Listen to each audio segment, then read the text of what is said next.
Ini adalah WBCQ, menghadirkan radio World's Last Chance kepada Anda dari Monticello, Maine, Amerika Serikat.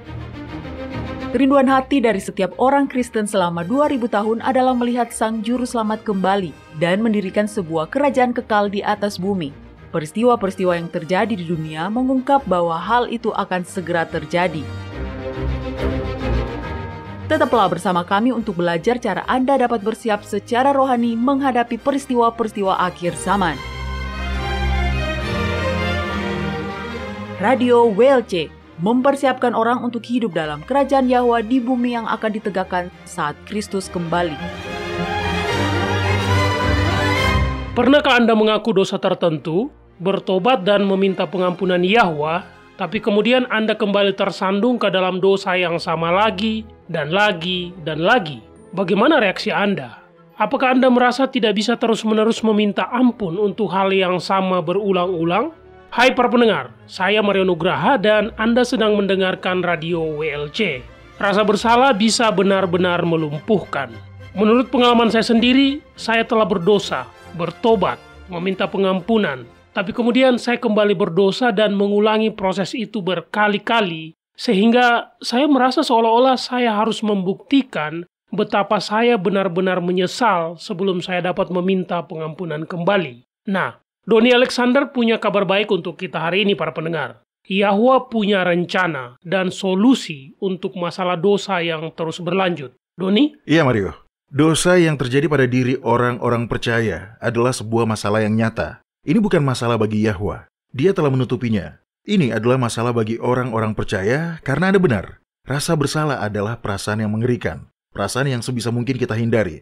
Rasa bersalah memiliki tempatnya sendiri. Kita tidak ingin sakit jiwa. Tetapi iblis seringkali memperkuatnya hingga rasa bersalah benar-benar menjauhkan kita dari Yahwa. Dan itu tidak baik. Benar. Oh ya, saya pernah membaca di sebuah situs web psikologi bahwa rasa bersalah adalah sebuah bangunan sosial. Apa maksudnya Mario? Nah, penulis mengklaim bahwa rasa bersalah adalah sebuah respon yang telah dikondisikan.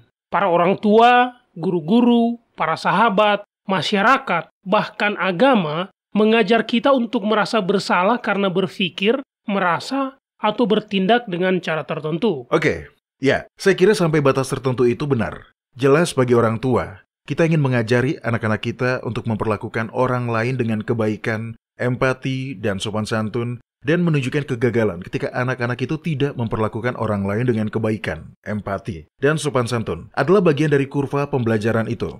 Tapi saya tidak yakin bahwa rasa bersalah semata-mata hanyalah merupakan sebuah bangunan sosial. Kita semua memiliki hati nurani. Bahkan anak-anak yang paling kecil pun akan berlaku baik kepada orang lain. Ya, saya ingat melihat sebuah foto di internet di mana ada seorang balita yang berdiri di samping bangku taman yang merupakan bagian dari susunan patung. Di bangku itu terdapat beberapa hewan yang terbuat dari perunggu. Sepertinya itu kelinci yang berbaris dan duduk di atasnya. Tapi ada seekor kelinci yang ada di bagian paling ujung dari bangku itu yang berdiri dengan kaki belakangnya dan mencoba naik ke bangku. Di foto itu, si bayi yang sepertinya berusia sekitar 18 bulan mencoba mengangkat kelinci terakhir itu ke atas bangku.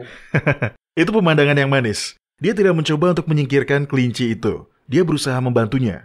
Nah, rasa bersalah memiliki tempat dalam mempersiapkan kita untuk menyambut kerajaan Yahwa. Dan kita akan membahasnya sebentar lagi. Tetapi, rasa bersalah ketika diperbesar oleh setan tidaklah baik. Saya pernah membaca sebuah cerita yang menggambarkan hal ini. Ada orang yang saya tidak ingat namanya, jadi kita sebut saja namanya Budi. Nah, Budi tinggal berdua dengan kucing kesayangannya, Blackie. Apa tidak ada nama yang lebih kreatif dari itu, Doni? Baiklah, Budi tinggal berdua saja dengan kucingnya Priscilla. Pada suatu hari, ada bunyi ketukan di pintu. Ketika Budi keluar untuk menjawabnya, dia mendapati seorang perempuan muda yang sangat putus asa. Dia menangis dan mencekram Priscilla yang sudah mati. Saya sangat menyesal, Pak. Dia menangis. Saya sedang mengemudi melewati rumah Anda dan kucing kecil ini berlari tepat di depan mobil saya. Saya tidak bermaksud untuk menabraknya. Saya sangat menyesal. Jelas, Budi tidak senang hewan peliharaannya mati. Tetapi hal-hal ini terjadi. Itu jelas sebuah kecelakaan dan perempuan itu jelas sangat menyesal karena telah membunuh kucing itu. Budi menghibur perempuan itu semampunya dan perempuan itu menemani Budi saat dia mengambil sekop dari gudang dan mengubur Priscilla di bawah sebuah pohon di taman. Perempuan muda itu sangat kecewa. dan butuh beberapa saat untuk meyakinkannya dan menghiburnya serta menyuruhnya pergi. Beberapa hari kemudian ada ketukan lagi di pintu. Budi membuka pintu dan ternyata itu adalah perempuan muda yang sama. Dengan perasaan yang sangat kecewa yang sama. Dia memegang Priscilla dan mencoba membersihkan kotoran dari bulunya saat dia kembali terisak dan meminta maaf. Saya mohon maaf. Saya benar-benar tidak bermaksud melindas kucingmu. Bisakah Anda memaafkanku? Saya sangat-sangat menyesal. Budi pun tidak sanggup memarahinya. Perempuan itu jelas sangat kecewa pada kejadian yang jelas-jelas merupakan sebuah kecelakaan, sehingga Budi kembali meyakinkannya bahwa Budi telah memaafkannya dan membantunya mengubur kucing itu lagi. Beberapa hari kemudian, Budi kembali menjawab ketukan di pintu. Dan lagi, perempuan muda yang sama. Oh, ayolah. Dia menangis terisak-isak, mencoba membersihkan kotoran dari bulu Priscilla yang saat ini cukup menjijikan. Dan perempuan itu terus-menerus meminta maaf. Saya sangat menyesal telah membunuh kucing Anda. Mohon maafkan saya. Saya mohon maaf. Saya bahkan tidak bisa, maksud saya itu keterlaluan. Apakah ini benar-benar terjadi? Pasti. Iya, ini adalah sebuah perumpamaan. Tetapi saya pikir cerita ini menggambarkan bagaimana kita sering bereaksi ketika setan menekan kita dengan perasaan tidak berharga dan bersalah kita sendiri. Bapa mengampuni kita, tetapi kita tidak dapat mempercayainya. Jadi satu dari dua hal ini terjadi. Beberapa orang Kristen percaya dan mengajarkan bahwa hukum telah dipakukan di atas salib. Kita berada di bawah kasih karunia sekarang. Jadi jangan khawatir tentang berbuat dosa. Ini bukan masalah. Yang jelas itu tidak benar, Doni. Kitab suci berulang kali menegaskan bahwa hukum ilahi itu benar dan baik dan harus dipatuhi. Jika hukum Taurat dapat diubah, Yahusua tidak perlu mati. Iya benar. Tapi lihat, manusia secara psikologis tidak dapat menangani rasa bersalah yang berlebihan. Jadi mereka harus mencari cara untuk menanganinya. Dan sayangnya, terlalu banyak orang Kristen yang menanganinya dengan mengabaikan keseluruhan topik. Mereka mengklaim bahwa hukum tidak harus ditaati lagi, karena sekarang kita telah berada di bawah kasih karunia. Dan itu salah. Tetapi bagi orang Kristen yang mengakui pentingnya ketaatan, setan memiliki solusi lain yang disiapkan, dan itu adalah dengan menggunakan rasa bersalah yang semakin besar untuk membuat jurang pemisah antara jiwa mereka dan Bapa yang telah mengampuni mereka. Oh ya, saya pernah berada dalam situasi itu. Saya pernah mengalaminya, Doni. Roh Kudus menginsafkan Anda pada hal tertentu. Anda berjuang, berserah, dan kemudian bertobat, meminta pengampunan, dan Anda merasa bebas dan bahagia. Tapi kemudian tersandung dan jatuh kembali ke dalam dosa yang sama lagi, dan lagi, dan lagi. Maksud saya, berapa kali Anda bisa meminta ampun untuk hal yang sama lagi, dan lagi, dan lagi? Saya paham, Mario. Jadi kita mulai mencambuk diri kita sendiri. Jika bukan secara fisik, tentu secara mental dan emosional. Anda dapat mulai mempertanyakan ketulusan Anda sendiri. Apakah pertobatan Anda tulus atau tidak? Hasil akhirnya adalah kita mulai merasa bahwa kita tidak dapat meminta pengampunan lagi sampai kita membuktikan betapa menyesalnya kita dengan entah bagaimana. Menolak godaan tertentu itu berkali-kali. Hal itu terpelintir dalam pikiran kita, dan kita berpikir bahwa sebelum kita melawan pencobaan dan mengatasinya, kita tidak dapat datang kepada Yahwa. Dan tentu saja itu masuk ke dalam rencana iblis karena tidak ada dari kita yang bisa membuat diri kita lebih baik selain dari Yahwa. Iya, benar. Jadi, apakah Anda mengatakan bahwa semua kesalahan berasal dari iblis? Saya tidak tahu apakah saya siap untuk melangkah sejauh itu karena kurangnya rasa bersalah ketika melakukan kesalahan adalah salah satu ciri orang yang sakit jiwa. Tentu saja, setan menggunakan rasa bersalah untuk memisahkan kita dari Yahwa. Apa yang terjadi ketika Adam dan Hawa berdosa? Dan kemudian mereka mendengar Bapa berjalan di taman pada sore itu. Mereka bersembunyi. Mengapa? Nah, menurut apa yang Adam katakan, dia mendengar suara Yahwa di taman dan dia bersembunyi karena dia takut. Dan itu karena dia merasa bersalah. Jadi apa yang harus kita lakukan dengan rasa bersalah dan bagaimana kita mengatasi siklus dosa dan pertobatan yang tak berujung ini? Berdosa dan bertobat, berdosa dan bertobat lagi. Nah, yang pertama-tama, ikutilah firman Yahwa. Mario, tolong buka kitab 1 Yohanes pasal 1 dan bacakan ayat 8 dan 9 untuk kita. Oke, sebenarnya saya sudah hafal kitab 1 Yohanes pasal 1 ayat 9. Tapi yang ayat 8 belum. Di sini dikatakan, jika kita berkata bahwa kita tidak berdosa, maka kita menipu diri kita sendiri dan kebenaran tidak ada di dalam kita. Jika kita mengaku dosa kita, maka Dia adalah setia dan adil, sehingga Dia akan mengampuni segala dosa kita dan menyucikan kita dari segala kejahatan. Yahwa sudah mengatakannya dan Dia tidak bisa berbohong. Jika kita mengaku dosa kita, Dia adalah setia dan adil, sehingga Dia akan mengampuni segala dosa kita. Dan untuk membersihkan atau menyucikan kita dari segala ketidakbenaran, kita perlu memegang janji firman-Nya ini dengan iman. Oke, saya jadi teringat dengan salah satu perkataan dari Charles Spurgeon, seorang pengkhotbah yang hebat. Dia adalah seorang pengkhotbah abad ke-19 yang sangat terkenal di Inggris. Sebagai seorang remaja, dia merasa sangat bersalah atas dosa-dosanya, sehingga dia kemudian berkata bahwa dia berharap dia tidak pernah dilahirkan. Lihat, tingkat keputusasaan seperti itu berasal dari setan. Benar. Nah, ngomong-ngomong, dia berkata bahwa titik baliknya terjadi ketika dia menyadari bahwa meskipun dia memang seorang pendosa besar, dia memiliki sang juru selamat yang jauh lebih besar. Dan tentu itu juga benar bagi kita, Doni. Amin. Bagi pendengar kita yang belum tahu, Spurgeon berkhotbah kepada ribuan orang di sepanjang pelayanannya. Jumlah pendengar terbesarnya berjumlah lebih dari 23.000 orang, yang terjadi pada tahun 1856 di Crystal Palace di London. Iya, dan itu adalah pencapaian yang luar biasa ketika Anda menyadari bahwa mereka belum memiliki mikrofon pada saat itu, Doni. Iya, tetapi orang-orang percaya pada waktu itu, sama seperti orang-orang percaya pada zaman sekarang, sedang lapar akan dorongan yang disampaikan Spurgeon kepada mereka, akan jaminan kasih Yahwa, terlepas dari apapun dosa-dosa mereka. Spurgeon pernah menulis, ketika seseorang percaya kepada Kristus, dia pada saat itu, di hadapan Yahwa, seolah-olah tidak pernah berdosa seumur hidupnya. Itu indah. Jadi, bagaimana kita menghentikan siklus ini, Doni? Berdosa kemudian bertobat, seperti tidak ada habisnya. Setelah berdosa, kita bertobat, dan kemudian kita berdosa dan bertobat lagi. Bagaimana kita berhenti berbuat dosa? Saya tidak yakin itu pertanyaan yang tepat untuk kita tanyakan, atau setidaknya itu bukan fokus yang tepat. Apa maksud Anda? Anda tahu, upah dosa adalah maut. Nah, ketika kita bertanya, bagaimana kita berhenti berbuat dosa? Fokus kita adalah pada diri kita sendiri. Kita mulai mempelajari diri kita sendiri di bawah mikroskop. Dan memang, kita harus melawan iblis. Kita harus berjuang untuk mengatasi kejahatan. Mario, Anda ingat pasal iman dalam kitab Ibrani pasal 11? Itu adalah kumpulan kisah dari para leluhur dan orang-orang kudus di sepanjang zaman. Anda ingat? Iya, mereka yang karena iman telah menaklukkan kerajaan-kerajaan, mengamalkan kebenaran, memperoleh apa yang dijanjikan, menutup mulut singa-singa. Mereka dilempari, digergaji, dibunuh dengan pedang. Mereka mengembara dengan berpakaian kulit domba dan kulit kambing, sambil menderita kekurangan, kesesakan, dan siksaan. Dunia ini tidak layak bagi mereka.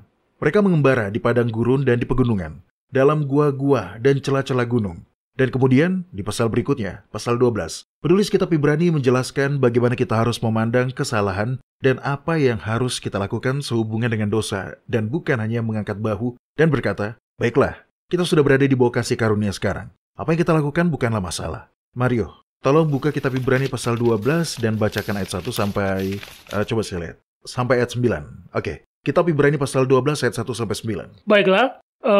Karena kita mempunyai banyak saksi, bagaikan awan yang mengelilingi kita, marilah kita menanggalkan semua beban dan dosa yang begitu merintangi kita, dan berlomba dengan tekun dalam perlombaan yang diwajibkan bagi kita. Marilah kita melakukannya dengan mata yang tertuju kepada Yahusua, yang memimpin kita dalam iman, dan yang membawa iman kita itu kepada kesempurnaan, yang dengan mengabaikan kehinaan, tekun memikul salib, ganti sukacita yang disediakan bagi Dia, yang sekarang duduk di sebelah kanan tahta Yahwa. Ingatlah selalu akan Dia, yang tekun menanggung bantahan yang sehebat itu terhadap dirinya dari pihak orang-orang berdosa, supaya jangan kamu menjadi lemah dan putus asa. Dalam pergumulan kamu melawan dosa, kamu belum sampai mencucurkan darah. Dan sudah lupakah kamu akan nasihat yang berbicara kepada kamu seperti kepada anak-anak? Hai anakku, janganlah anggap enteng didikan Yahwa, dan janganlah putus asa apabila engkau diperingatkannya. Karena Yahwa menghajar orang yang dikasihinya,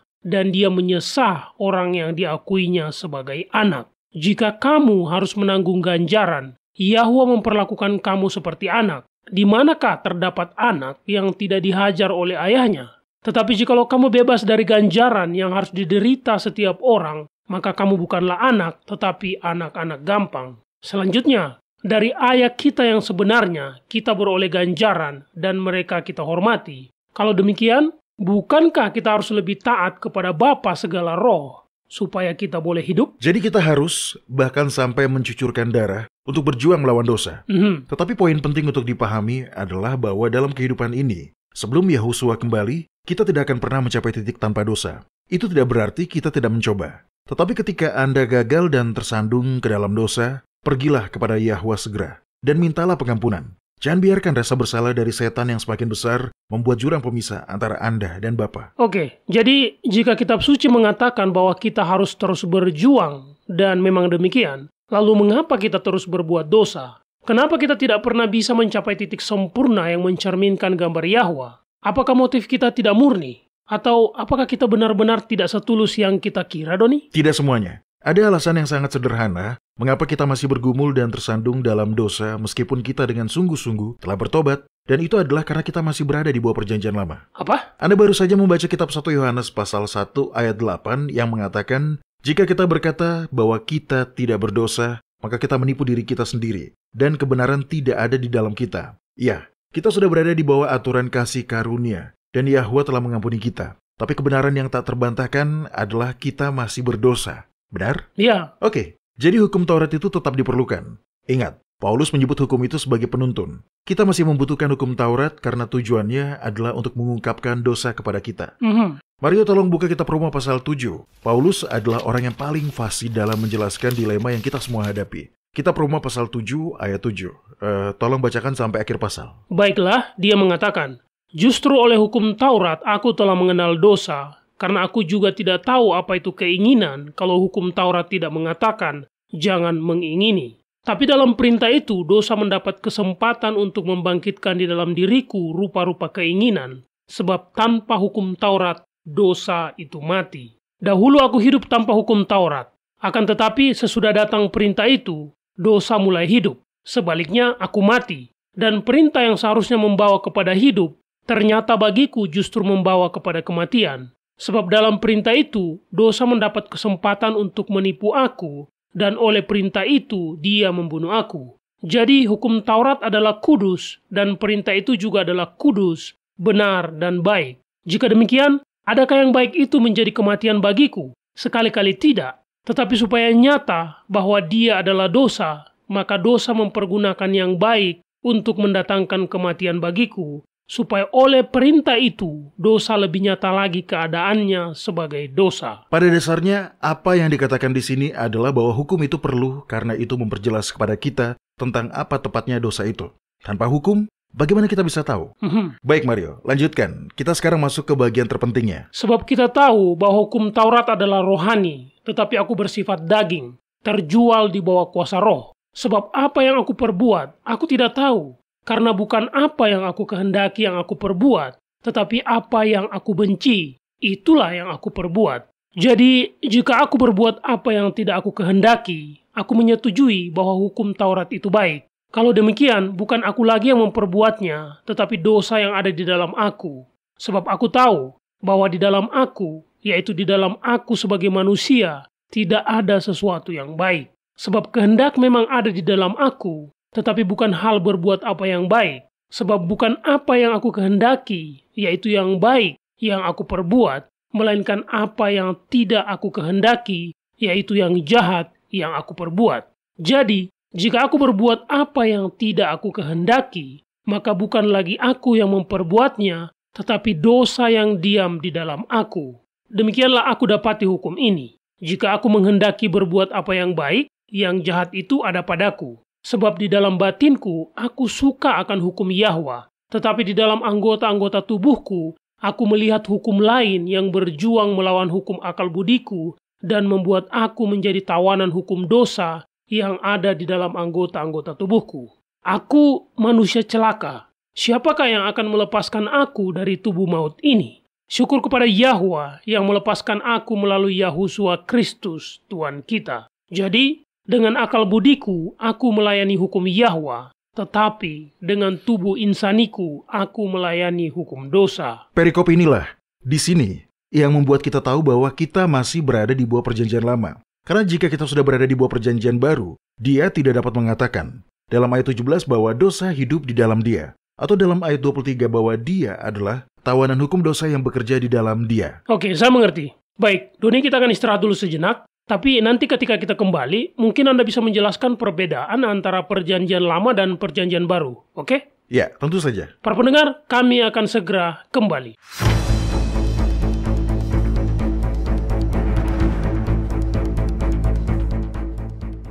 Anda mendengarkan radio World's Last Chance di WBCQ yang mengudara pada gelombang 31 meter di frekuensi 9330 kHz. Radio World's Last Chance, mempersiapkan orang untuk menyambut Sang Juru Selamat yang segera kembali.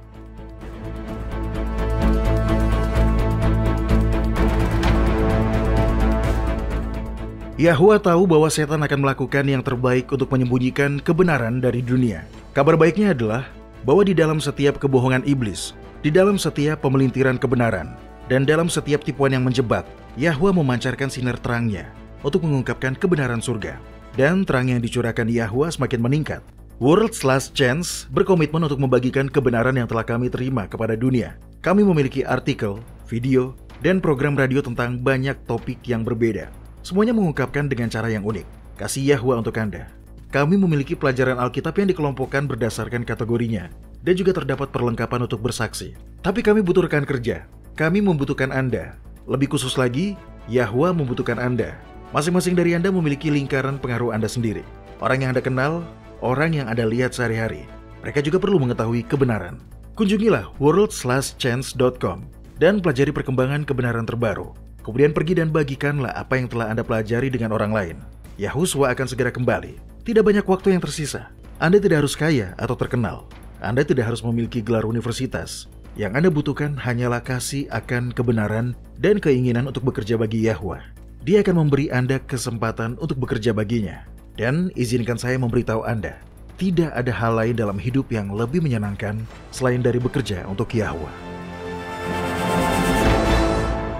Jadi, Doni, Anda mengatakan kita masih berada di bawah perjanjian lama. Kita masih berada di bawah hukum Taurat. Ya, kita masih berdosa. Kita masih membutuhkan hukum Taurat untuk mengungkapkan kepada kita di mana kita gagal dalam mencerminkan karakter ilahi. Hukum Yahwa itu seperti cermin, dan kita membutuhkannya. Kita mungkin ingin menaati hukum. Kita ingin menjadi serupa dengan gambar Yahwa. Tetapi kita berdosa lagi, dan lagi. Itulah yang terjadi ketika Anda berada di bawah perjanjian lama. Tentu saja, karena pengorbanan Kristus, kita tidak lagi berada di bawah ancaman hukuman mati karena dosa. Tetapi hukum Taurat masih mengikat dan kita masih terus melanggarnya. Jadi, kapan kondisi ini akan berubah, Doni? Karena kita tidak akan terus berbuat dosa di dalam kerajaan Yahwa. Kitab suci menjelaskan hal itu. Pada titik apa kita akhirnya berhenti berbuat dosa? Saat kita sudah berada di bawah perjanjian baru. Anda tahu, Mario, selain bertindak sebagai cermin yang mengungkapkan kepada kita kegagalan kita, perjanjian lama melakukan pekerjaan khusus untuk semua orang yang menerima kesepakatan perjanjian lama. Oke, mari kita mundur sebentar. Apa tepatnya kesepakatan perjanjian lama itu, Doni? Mari kita baca. Buka kitab Keluaran pasal 19. 3 bulan setelah bangsa Israel meninggalkan Mesir, mereka tiba di Sinai. Di sanalah mereka mengadakan kesepakatan perjanjian khusus dengan Yahwa. Tolong bacakan bagian itu, Mario. Kitab Keluaran pasal 19 ayat 3-8. Lalu naiklah Musa menghadap Eloah, dan Yahwa berseru dari gunung itu kepadanya, "Beginilah kau katakan kepada keturunan Yakub, dan kau beritakan kepada orang Israel. Kamu sendiri telah melihat apa yang kulakukan kepada orang Mesir, dan bagaimana aku telah mendukung kamu di atas sayap Raja Wali dan membawa kamu kepadaku. Jadi sekarang, jika kamu sungguh-sungguh mendengarkan firmanku dan berpegang pada perjanjianku, maka kamu akan menjadi harta kesayanganku sendiri dari antara segala bangsa, sebab akulah yang empunya seluruh bumi. Kamu akan menjadi bagiku kerajaan imam dan bangsa yang kudus. Inilah semua firman yang harus kau katakan kepada orang Israel." Lalu datanglah Musa dan memanggil para tua-tua bangsa itu dan membawa ke depan mereka segala firman yang diperintahkan Yahwa kepadanya. Seluruh bangsa itu menjawab bersama-sama, "Segala yang difirmankan Yahwa akan kami lakukan." Lalu Musa pun menyampaikan jawab bangsa itu kepada Yahwa. Inilah kesepakatan perjanjian lama. Jika kamu menaati aku, kamu akan menjadi harta kesayanganku sendiri. Dan semua orang menjawab, "Semua yang difirmankan Yahwa akan kami lakukan." Dan mereka tulus saat menjawab seperti itu. Saya pernah mendengar orang-orang Kristen mengejek kesombongan orang Israel karena berpikir bahwa mereka dapat menaati perjanjian itu dengan kekuatan mereka sendiri. Tetapi saya cenderung percaya bahwa orang-orang itu tulus dalam keinginan mereka untuk menepati perjanjian tersebut. Bahkan jika ada motif tersembunyi di baliknya, saya yakin mereka masih tetap ingin menepati perjanjian itu. Masalahnya, mereka tidak bisa. Dan kita semua juga tidak akan bisa. Jadi apa gunanya? Yahwa tahu mereka tidak bisa menaatinya. Mengapa masih mencoba untuk membuat sebuah perjanjian jika dia tahu mereka tidak akan dapat menepatinya? Karena perjanjian lama, seperti hukum Taurat itu sendiri, adalah penuntun kita yang mengajar kita yang mengungkapkan kepada kita kedalaman kelemahan kita sendiri, kepalsuan kita sendiri, kejahatan dan pemberontakan kita sendiri. Tolong buka kitab Roma pasal 8. Paulus sekali lagi berbicara tentang hati manusia dan bagaimana di bawah sifat alamiah yang telah jatuh yang kita semua miliki, kita bermusuhan dengan Yahwa. Kita semua memberontak. Kita dilahirkan seperti itu karena kita dilahirkan dengan sifat alamiah yang sudah jatuh. Bagaimana, sudah dapat, Mario? Ya. Baiklah, bacakan ayat 5-10 dari kitab Roma pasal 8. Sebab mereka yang hidup menurut daging memikirkan hal-hal yang dari daging. Mereka yang hidup menurut roh memikirkan hal-hal yang dari roh. Karena keinginan daging adalah maut, tetapi keinginan roh adalah hidup dan damai sejahtera. Sebab keinginan daging adalah perseteruan terhadap Yahwa, karena dia tidak takluk kepada hukum Yahwa. Hal ini memang tidak mungkin baginya. Mereka yang hidup dalam daging tidak mungkin berkenan kepada Yahwa. Tetapi kamu tidak hidup dalam daging, melainkan dalam roh, jika memang roh Yahwa diam di dalam kamu. Tetapi jika orang tidak memiliki roh Kristus, dia bukan milik Kristus. Tetapi jika Kristus ada di dalam kamu, maka tubuh memang mati karena dosa, tetapi roh adalah kehidupan oleh karena kebenaran. Oke, mari kita bicara tentang ini. Ada banyak hal di sini. Ayat 7 adalah inti dari seluruh dilema yang terjadi dan menjadi alasan mengapa kita terus tersandung ke dalam dosa. Mario, tolong baca kembali ayat 7 dan 8. Sebab keinginan daging adalah perseteruan terhadap Yahwa, karena dia tidak takluk kepada hukum Yahwa. Hal ini memang tidak mungkin baginya. Mereka yang hidup dalam daging tidak mungkin berkenan kepada Yahwa. Paulus sedang berbicara tentang sifat alamiah kita yang telah jatuh, yang kita warisi dari orang tua kita, yang juga mewarisinya dari orang tua mereka, dan seterusnya. Hingga sampai ke Adam dan Hawa. Kita dilahirkan dengan keinginan daging. Seluruh alasan kita terus tersandung dan jatuh ke dalam dosa adalah karena kita semua masih memiliki sifat alamiah yang telah jatuh. Dalam khotbah di atas bukit, Yahusua menjelaskan bahwa tidak mungkin pohon yang baik itu menghasilkan buah yang tidak baik, ataupun pohon yang tidak baik itu menghasilkan buah yang baik. Oke, tunggu sebentar Doni. Paulus berkata, tetapi kamu, para pendengarnya, tidak hidup dalam daging, melainkan dalam roh. Kemudian dia menambahkan bahwa roh adalah kehidupan oleh karena kebenaran.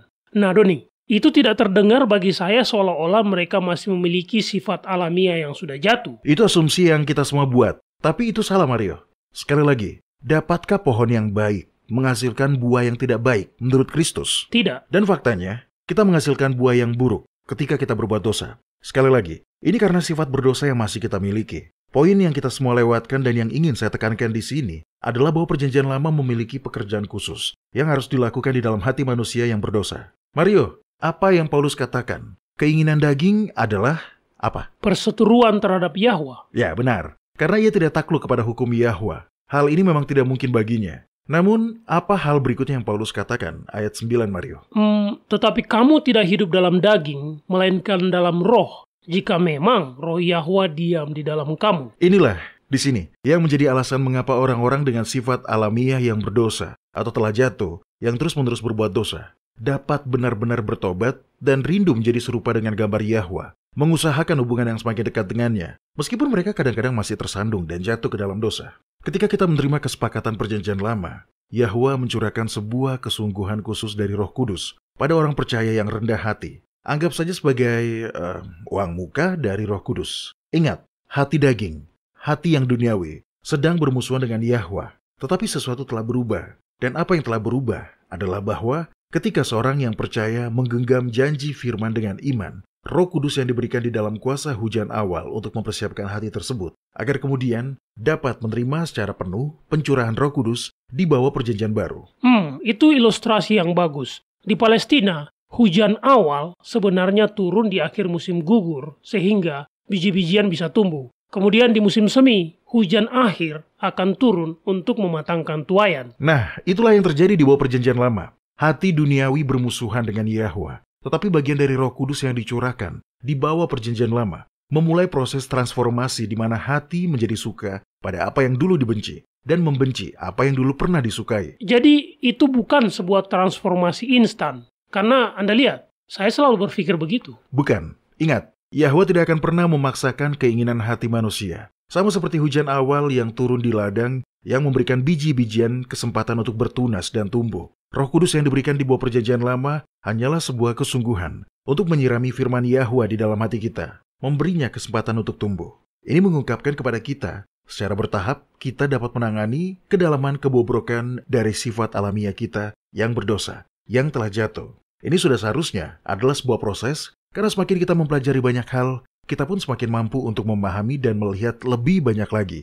Saat kita menerima apa yang ditujukan kepada kita, maka akan lebih banyak yang bisa diungkapkan. Tapi kita masih memiliki sifat alamiah yang berdosa, yang telah jatuh. Itulah sebabnya, meskipun kita mengasihi Yahwa dan ingin berserah sepenuhnya kepadanya, terkadang kita masih jatuh ke dalam dosa. Ya, tepat. Anda sudah paham, Mario. Dan fakta bahwa karena kita benar-benar ingin menjadi serupa dengan gambar Yahwa, maka kita pun dapat melihat keindahan dalam karakter dan hukumnya. Ingat, Daud berkata, "Betapa kucintai Tauratmu, aku merenungkannya sepanjang hari." Jadi, adalah fakta bahwa setiap orang dengan sifat alamiah yang telah jatuh dapat mencintai hukum ilahi adalah bukti dari pekerjaan Roh Kudus di dalam hati. Jaminan awal yang diberikan oleh Roh Kudus dengan sungguh-sungguh di bawah perjanjian lama mengubah keinginan hati yang berdosa. Sehingga, sekalipun dengan sifat alamiah yang berdosa, jiwa tetap merindukan apa yang tidak dimilikinya, yaitu kekudusan, keselarasan dengan Yahwa. Anda tahu bahwa Mazmur yang baru saja Anda kutip, Kitab Mazmur pasal 119, menjadi hidup dengan pemahaman ini. Seluruh Mazmur ini, yang merupakan pasal terpanjang dalam Alkitab dengan hampir 200 ayat, adalah sebuah doa untuk meningkatkan kekudusan. Sekarang, jika pemazmur tidak berdosa, jika dia telah mencapai titik itu, dia tidak akan, misalnya di ayat 18, meminta Yahwa dengan berkata, "Singkapkanlah mataku, supaya aku memandang keajaiban-keajaiban dari Tauratmu." Jika pemazmur sudah berhenti berbuat dosa, dia tidak akan berkata dalam ayat 5, "Sekiranya hidupku tentu untuk berpegang pada ketetapanmu." Atau dengan berkomitmen dalam ayat 8, "Aku akan berpegang pada ketetapan-ketetapanmu, janganlah tinggalkan aku sama sekali." Tepat. Roh Kudus yang diberikan di bawah perjanjian lama telah membuka pemahamannya tentang keindahan hukum ilahi. Tapi dia sama seperti kita. Dia masih tersandung ke dalam dosa. Di ayat 10, dia berkata, "Dengan segenap hatiku aku mencari Engkau. Janganlah biarkan aku menyimpang dari perintah-perintahmu." Dia tidak akan mengatakan itu jika dia sudah berada di bawah perjanjian baru. Fakta bahwa kita, bahkan sekarang, belum berada di bawah perjanjian baru, terlihat dalam kenyataan bahwa kita masih berbuat dosa.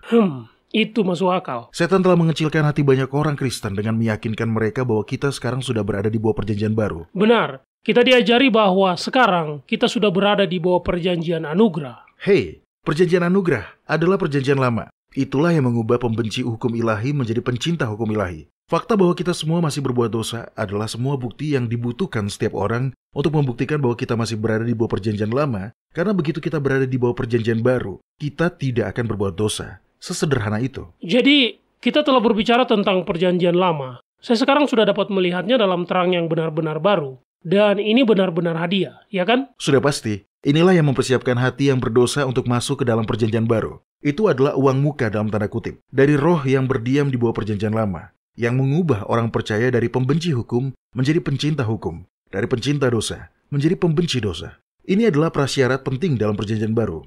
Tapi jangan berpikir bahwa perjanjian baru sama dengan perjanjian lama. Keduanya berbeda. Saya pernah mendengar beberapa pengkhotbah mengatakan bahwa keduanya sama. Mario dan para pendengar, keduanya tidaklah sama. Jadi, apa itu perjanjian baru, Doni? Nah, mari kita baca. Kitab Yeremia pasal 31 ayat 31-34. Ini adalah janji yang paling mengilhami harapan dalam seluruh kitab suci. Silakan baca, Mario. "Sesungguhnya akan datang waktunya, demikianlah firman Yahwa, Aku akan mengadakan perjanjian baru dengan kaum Israel dan kaum Yehuda. Bukan seperti perjanjian yang telah kuadakan dengan nenek moyang mereka pada waktu aku memegang tangan mereka untuk membawa mereka keluar dari tanah Mesir. Perjanjianku itu telah mereka ingkari, meskipun aku menjadi Tuan yang berkuasa atas mereka. Demikianlah firman Yahwa. Tetapi beginilah perjanjian yang kuadakan dengan kaum Israel sesudah waktu itu. Demikianlah firman Yahwa. Aku akan menaruh Tauratku dalam batin mereka dan menuliskannya dalam hati mereka. Maka aku akan menjadi Eloa mereka dan mereka akan menjadi umatku. Dan tidak usah lagi orang mengajar sesamanya atau mengajar saudaranya dengan mengatakan, Kenallah Yahwa, sebab mereka semua besar kecil akan mengenal aku. Demikianlah firman Yahwa, sebab aku akan mengampuni kesalahan mereka dan tidak lagi mengingat dosa mereka. Perhatikan ayat 32, mengatakan, bukan seperti perjanjian yang telah kuadakan dengan nenek moyang mereka. Perjanjian baru adalah sebuah perjanjian yang berbeda, sebuah kesepakatan yang berbeda. Penekanannya di sini sudah cukup jelas, Mario. Jadi di sini, semua orang tidak akan lagi berkata, semua yang dikatakan Yahwa akan kami lakukan. Dalam perjanjian baru, Yahwa yang melakukan semua pekerjaan. Ayat 33 berkata, tetapi beginilah perjanjian yang kuadakan dengan kaum Israel sesudah waktu itu. Aku akan menaruh Tauratku dalam batin mereka dan menuliskannya dalam hati mereka. Ini adalah pekerjaan Yahwa. Ini bukan bagian kita. Iya, saya pikir kita semua telah berhasil membuktikan kepada diri kita sendiri ketidakmampuan menaati hukum Taurat dengan kekuatan kita sendiri. Nah, disitulah orang Kristen yang tulus menjadi bingung. Mereka akan mengakui bahwa mereka tidak dapat menaati hukum ilahi dengan kekuatan mereka sendiri. Tapi mereka berpikir bahwa jika mereka cukup berserah, jika mereka cukup membiarkan Roh Kudus masuk ke dalam hati mereka, maka dengan kekuatan Yahwa, mereka akan dapat memelihara hukum ilahi dengan sempurna. Tapi itu bukan kesepakatan perjanjian lama. Perjanjian lama bukanlah semua yang dikatakan Yahwa akan kulakukan dengan rohnya di dalamku. Dan ini juga bukan kesepakatan perjanjian baru. Bukan. Ini juga bukan kesepakatan perjanjian baru. Karena kesepakatan perjanjian baru adalah penciptaan ulang pikiran dan hati kita secara menyeluruh, di mana hukum ilahi tertulis di bagian terdalam hati kita. Dan dalam tindakan itu, Yahwa sendiri yang melakukan semua pekerjaan, bukan kita dengan dia. Hanya dia yang menciptakan kita kembali dan menganugerahi kita dengan sifat alamiah yang lebih tinggi. Perjanjian baru adalah solusi ilahi untuk masalah dosa abadi. Sifat alamiah kita yang telah jatuh akan diganti, dan hukum Yahwa yang tertulis di dalam hati kita. Pada saat itu, orang percaya akan sepenuhnya dipenuhi dengan roh Yahwa. Kemudian, dan hanya pada saat itulah, orang percaya akan dapat mematuhi hukum ilahi, dan secara sempurna mencerminkan gambar ilahi. Tapi hal itu tidak akan terjadi sebelum masa itu. Jadi jangan berkecil hati. Ketika, karena sifat alamiah Anda yang berdosa, Anda tersandung dan jatuh ke dalam dosa kembali. Ulurkan tangan iman kembali. Yahwa tidak akan pernah menolak siapapun yang berpaling kepadanya. Dia tidak mengharapkan kesempurnaan di dalam kita. Karena dia tahu bahwa sebelum dia menulis hukumnya di dalam hati kita akan terus berbuat dosa. Karena sifat alamiah kita yang berdosa, yang kita warisi dari Adam. Itu indah. Benar-benar indah. Inilah pesan yang paling membesarkan hati yang pernah saya dengar selama ini, Doni. Ya, tentu saja, Mario. Yahwa tahu bahwa kita hanyalah kotoran. Dia tahu sifat alami kita yang telah jatuh. Dia memberi kita perjanjian lama agar kita siap memasuki hubungan perjanjian baru. Anda tidak harus membuang semuanya dan kemudian menyerah untuk hidup dalam ketaatan. Perjanjian lama adalah sebuah hadiah, karena perjanjian ini menciptakan permusuhan di dalam diri kita terhadap sifat alamiah kita yang telah jatuh. Itulah yang menciptakan di dalam diri kita cinta akan kekudusan dan kasih kepada Yahwa.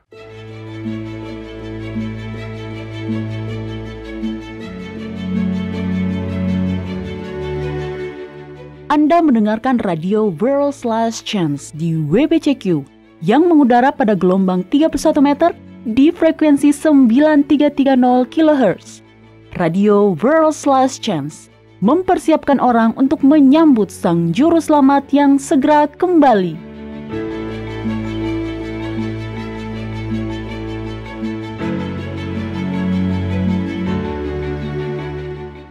Apakah Anda tahu perbedaan antara kebenaran yang diperhitungkan dan kebenaran yang diberikan? Kadang-kadang kita menggunakan istilah-istilah teologis ini tanpa pemahaman yang jelas tentang apa artinya yang sebenarnya. Kabar baik dari Injil adalah bahwa selain Yahwa sudah memperhitungkan kepada kita jasa darah Kristus untuk mengampuni kita dari dosa-dosa kita, Dia juga memberikan kepada kita kebenaran Sang Juru Selamat sendiri. Ini adalah sebuah anugerah, dan itu tersedia bagi semua orang yang mau menerimanya dengan iman.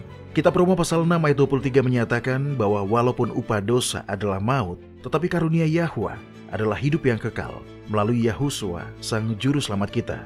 Semua yang Anda butuhkan untuk diampuni, semua yang Anda butuhkan untuk diselamatkan, semua yang Anda butuhkan untuk diubah menjadi serupa dengan gambar ilahi, telah tersedia bagi Anda sebagai sebuah anugerah cuma-cuma saat Anda masih berada di bawah perjanjian lama. Yang perlu Anda lakukan adalah menerimanya dengan iman. Untuk mempelajari lebih lanjut tentang ilmu keselamatan, kunjungi worldslastchance.com. Cari artikel yang berjudul Berita Terbaik Yang Pernah Ada. Saya jamin, kehidupan rohani Anda tidak akan pernah sama lagi.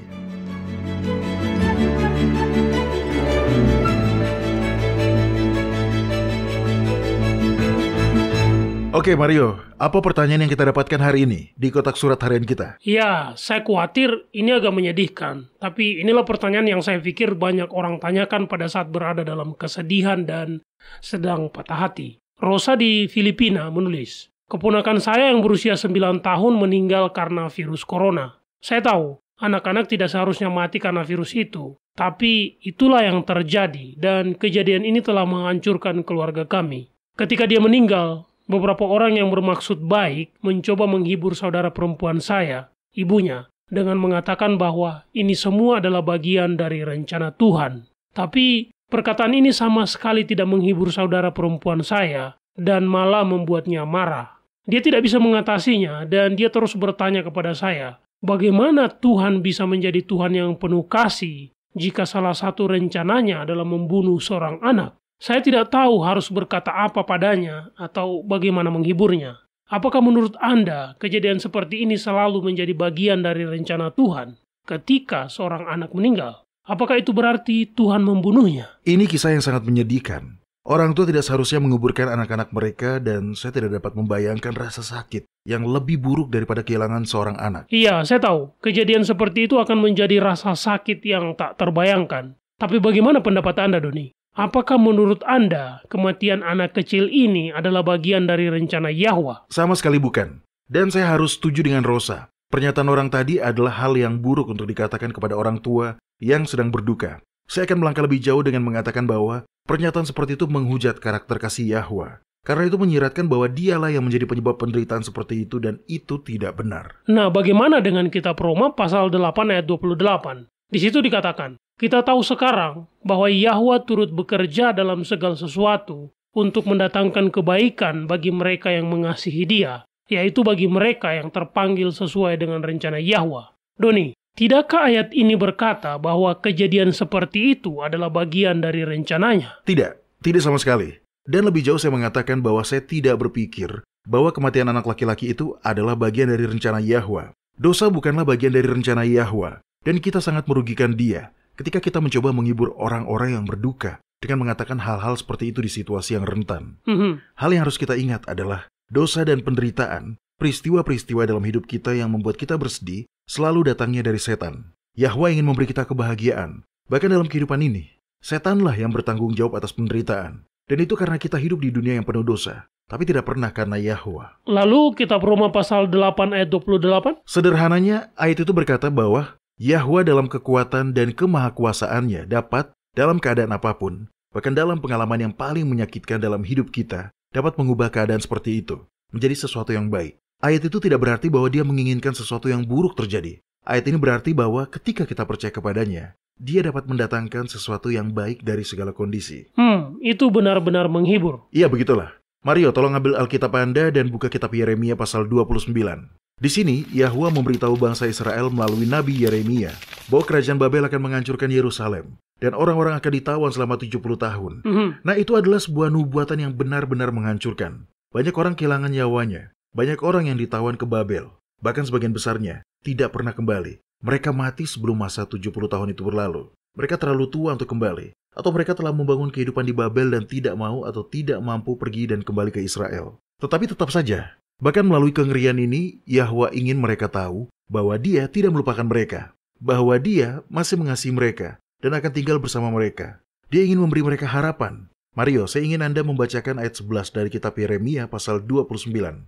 Karena ketika berbicara dalam konteks orang-orang Yahudi yang menghadapi pengasingan di Babel, janji yang sama berlaku untuk siapapun dari kita ketika kita memiliki pengalaman kita sendiri yang menghancurkan dan menyayat hati. Bagaimana, sudah dapat, Mario?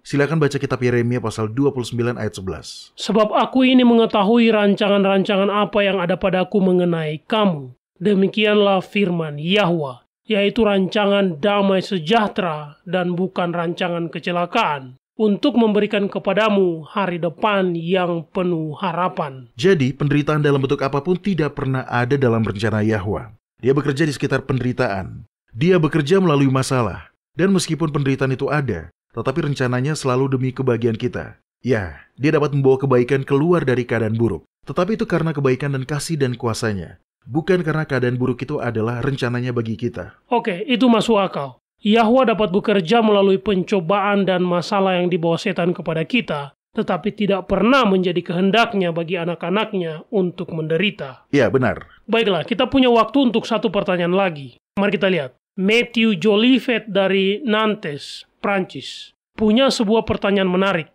Dia ingin tahu alasan mengapa sesuatu yang kita yakini dalam kerahasiaan pikiran kita sendiri adalah begitu penting. Lagi pula, apa yang ada dalam pikiran kita sendiri tidak akan menyakiti siapapun.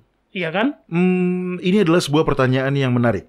Saya rasa, saya belum pernah mendapatkan pertanyaan seperti ini sebelumnya. Tapi pertanyaan ini bagus. Alasan mengapa sesuatu yang kita yakini dalam kerahasiaan pikiran kita sendiri begitu penting berkaitan dengan definisi pertobatan. Beberapa orang akan berargumen bahwa keyakinan tidak penting, karena itu muncul dalam pikiran kita sendiri, yang rahasia. Tapi itu tidak benar. Mario, tolong buka kamus tua Anda. Carilah kata pertobatan, dan bacakan untuk kita apa definisinya.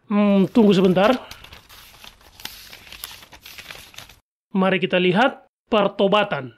Di sini dikatakan, duka cita untuk setiap hal yang dilakukan atau dikatakan, rasa sakit atau kesedihan yang dialami seseorang sebagai akibat dari luka atau ketidaknyamanan yang disebabkan oleh perilakunya sendiri. Bagus. Kamus yang lebih modern mendefinisikannya dengan kata-kata penyesalan atas perbuatan atau dosa masa lalu, tindakan bertobat, keadaan menyesal, kesedihan, atau penyesalan atas apa yang telah dilakukan atau tidak dilakukan oleh seseorang. Sekarang, apakah ada yang mengejutkan Anda tentang salah satu dari definisi itu, Mario?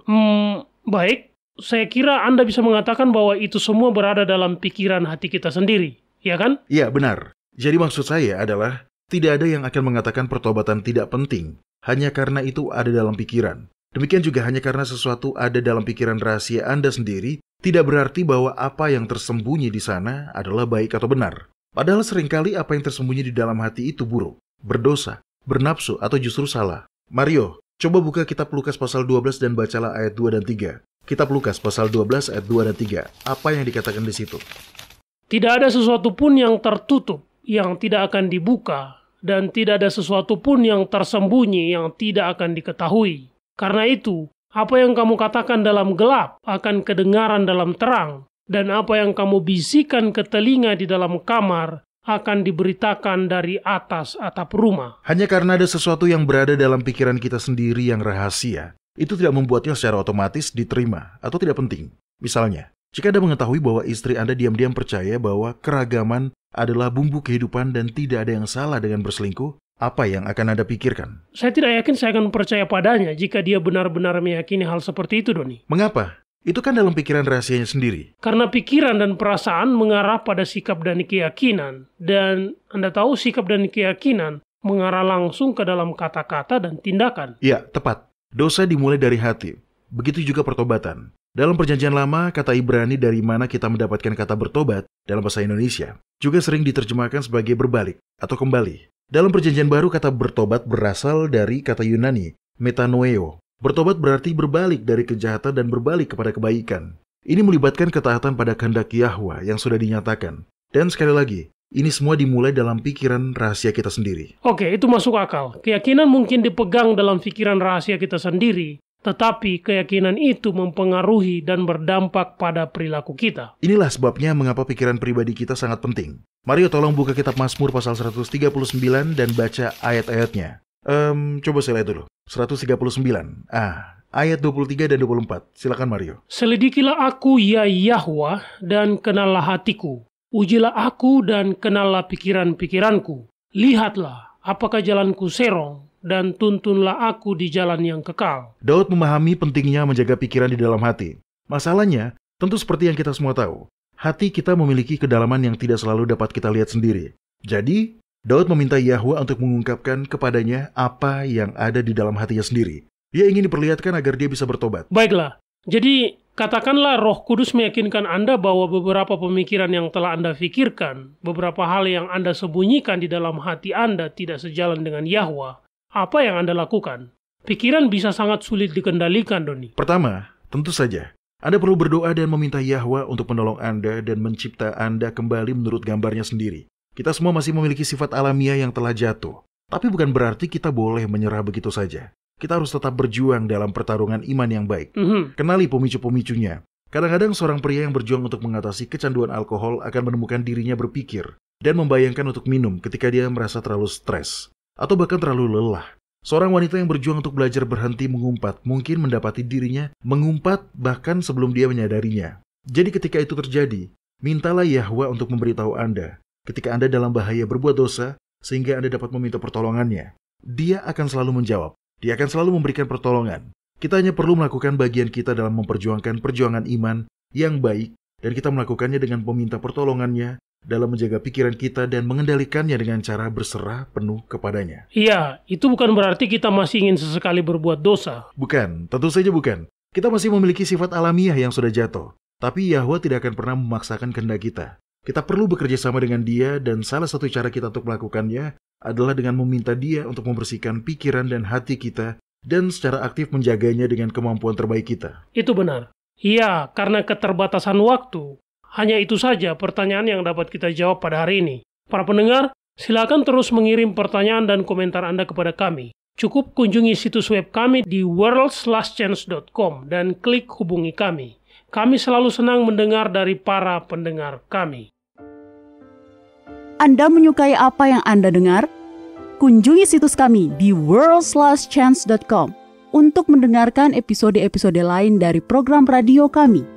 Radio World's Last Chance mempersiapkan orang untuk menyambut Sang Juru Selamat yang segera kembali.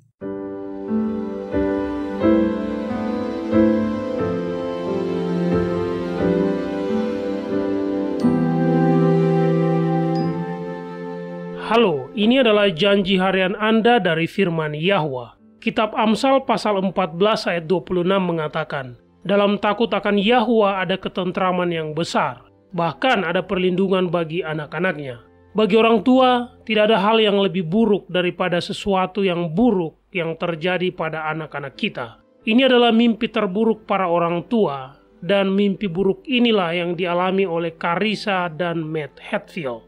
Keluarga Hatfield sangat senang ketika gadis kecil mereka, Paisley, lahir. Dia adalah berkat yang berharga dan mereka menghargai hadiah yang luar biasa ini. Ketika Paisley masih bayi, orang tua muda itu memperhatikan bahwa setiap kali Paisley menangis, satu matanya akan tetap terbuka sedikit. Lebih mengkhawatirkan lagi, ketika Paisley tersenyum, mulutnya sedikit miring di sisi yang sama dengan mata yang tidak dapat tertutup penuh itu. Khawatir dengan putri kecil mereka, Carissa dan Matt membawanya ke dokter anak yang merujuknya ke rumah sakit anak Cincinnati untuk melakukan pemindaian. Hasilnya sangat menakutkan. Hasil pemindaian mengungkapkan bahwa Paisley memiliki sesuatu yang tidak dapat diidentifikasi di dasar otak bayi tersebut. Dokter mencurigai itu adalah sebuah tumor otak ganas dan menjadwalkan Paisley untuk melakukan biopsi sesegera mungkin. Keluarga Hatfield segera menelpon sahabat dan keluarga mereka. Ketika kabar tentang kondisi bayi tersebut sudah tersebar, keluarga, sahabat, dan bahkan teman-teman dari sahabat mereka mulai mendoakannya. Setelah biopsi dilakukan, dokter masuk ke dalam ruangan tempat di mana Carissa dan Matt menunggu dengan cemas. Ketika mengingat momen itu, Carissa berkata, begitu dokter itu masuk, dia duduk, dia hanya menggelengkan kepalanya, dan kemudian berkata, doamu pasti berhasil, karena ketika saya masuk untuk melakukan biopsi itu, saya tidak menemukan apa-apa di sana. Rumah sakit anak Cincinnati sendiri mengeluarkan pernyataan yang berbunyi, para dokter anak telah memperkirakan yang terburuk, sebuah tumor ganas. Tetapi ketika ahli bedah mencapai tempat di mana tumor yang dicurigai terlihat pada pemindaian, mereka tidak menemukan apapun. Mereka pun sangat bahagia untuk memberitahu kabar baik itu kepada keluarga Hatfield. Beberapa orang yang skeptis bertanya-tanya apakah mungkin ada yang salah dengan pemindaian awal tetapi rumah sakit membantah tuduhan itu, dengan mengatakan bahwa salah satu ahli radiologi terbaik mereka menangani kasus Paisley. Selain itu, jelas dari foto yang diambil sebelum dan sesudah kejadian itu, ada sesuatu yang berubah, di mana sebelumnya satu sisi mulut Paisley sedikit miring, tetapi sekarang dia memiliki senyum yang sangat seimbang dan indah. Para pendengar, apapun yang terjadi dalam hidup Anda, yakinlah bahwa Yahwa mengasihi Anda dan Dia siap membantu dalam keadaan darurat apapun yang Anda alami. Kitab Mazmur pasal 34 ayat 16 dan 18-20 mengatakan, mata Yahwa tertuju kepada orang-orang benar, dan telinganya kepada teriak mereka minta tolong. Apabila orang-orang benar itu berseru-seru, maka Yahwa mendengar dan melepaskan mereka dari segala kesesakannya. Yahwa itu dekat kepada orang-orang yang patah hati, dan Dia menyelamatkan orang-orang yang remuk jiwanya. Kemalangan orang benar banyak, tetapi Yahwa melepaskan dia dari semuanya itu. Kepada kita telah diberikan janji-janji yang besar dan berharga, majulah dan mulailah mengaminkannya.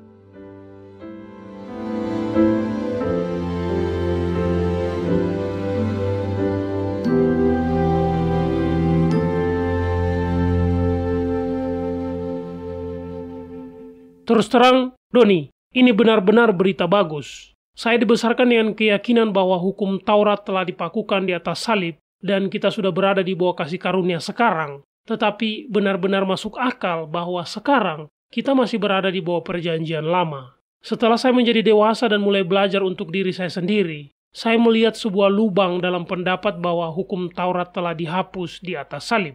Masalahnya, tentu saja, tidak peduli seberapa keras saya mencoba, tidak peduli berapa kali saya benar-benar percaya bahwa saya telah berserah sepenuhnya, saya masih berdosa. Saya tahu, saya juga. Anda memulai dengan niat yang terbaik. Anda bertekad untuk menyelaraskan kehendak Anda dengan kehendak Yahwa, dan bertekad agar tidak tersandung kembali ke dalam dosa. Namun pada saat Anda cukup lelah, atau cukup stres, atau cukup lapar, atau macam-macam, Anda bisa menyebutkannya sendiri, dan pada saat itu Anda berbuat dosa kembali. Hal yang perlu kita ingat adalah bahwa Yahwa telah memperhitungkannya. Dia tidak menyelamatkan kita dengan darah Kristus hanya untuk kemudian menyerahkannya kepada kita untuk mempersiapkan diri kita bagi kerajaannya. Ya, kita memang harus terus berserah dan terus berusaha. Tapi membuat kita tidak berdosa adalah tugasnya, bukan tugas kita. Iya, ini hal yang bagus. Karena jika saat ini saya tidak bisa hidup tanpa berdosa dengan kekuatan saya sendiri, maka saya tidak akan pernah bisa. Hal yang belum kita pahami adalah bahwa perjanjian lama masih memiliki tempatnya. Perjanjian lama masih memiliki pekerjaan yang harus diselesaikan di dalam hati kita. Dan itu adalah untuk menciptakan permusuhan di hati kita terhadap dosa. Fakta bahwa kita merasa bersalah dan menyesal ketika kita berbuat dosa adalah bukti bahwa perjanjian lama bekerja di dalam hati kita. Jadi terpujilah Yahwa untuk itu. Benar, saya jadi teringat dengan kitab 1 Korintus pasal 2 ayat 14. Tetapi manusia duniawi tidak menerima apa yang berasal dari roh Yahwa, karena hal itu baginya adalah suatu kebodohan dan dia tidak dapat memahaminya. Sebab hal itu hanya dapat dinilai secara rohani. Dan apakah manusia duniawi itu selain dari sifat alamiah kita yang telah jatuh? Ya, kita sudah berada di bawah kasih karunia. Tetapi kita berada di bawah kasih karunia karena kita masih berdosa. Kita masih di bawah perjanjian lama. Dan kita akan terus seperti itu sampai Yahwa melakukan pekerjaannya di bawah perjanjian baru. Terpujilah Yahwa karena dia melakukan bagi kita apa yang tidak dapat kita lakukan untuk diri kita sendiri. Amin. Baik para pendengar, bergabunglah bersama kami kembali besok. Sampai jumpa dan ingatlah, Yahwa mengasihi Anda dan Dia aman untuk dipercaya.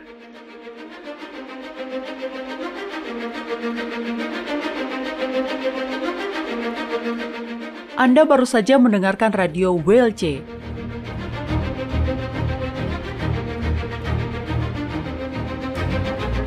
World's Last Chance berkomitmen untuk memberitakan Injil Kerajaan Yahwa kepada dunia. Nubuatan dan peristiwa-peristiwa terbaru mengindikasikan bahwa Sang Juru Selamat sudah akan kembali dalam waktu yang tidak lama lagi. Orang-orang kudus kemudian akan diberikan hidup yang kekal dan Kerajaan Yahwa akan ditegakkan di sini, di bumi ini.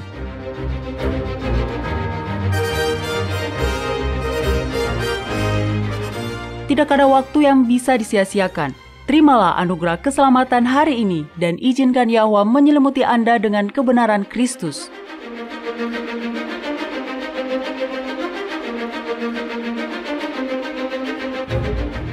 Program ini serta episode radio WLC yang lain tersedia di worldslastchance.com. Klik ikon radio WLC di bagian kanan atas beranda.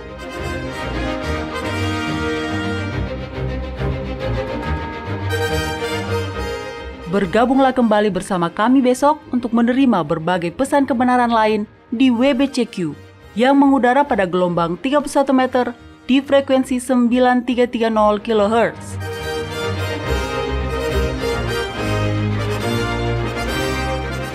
Radio WLC mempersiapkan orang untuk hidup dalam kerajaan Yahwa di bumi yang akan ditegakkan saat Kristus kembali tidak lama lagi.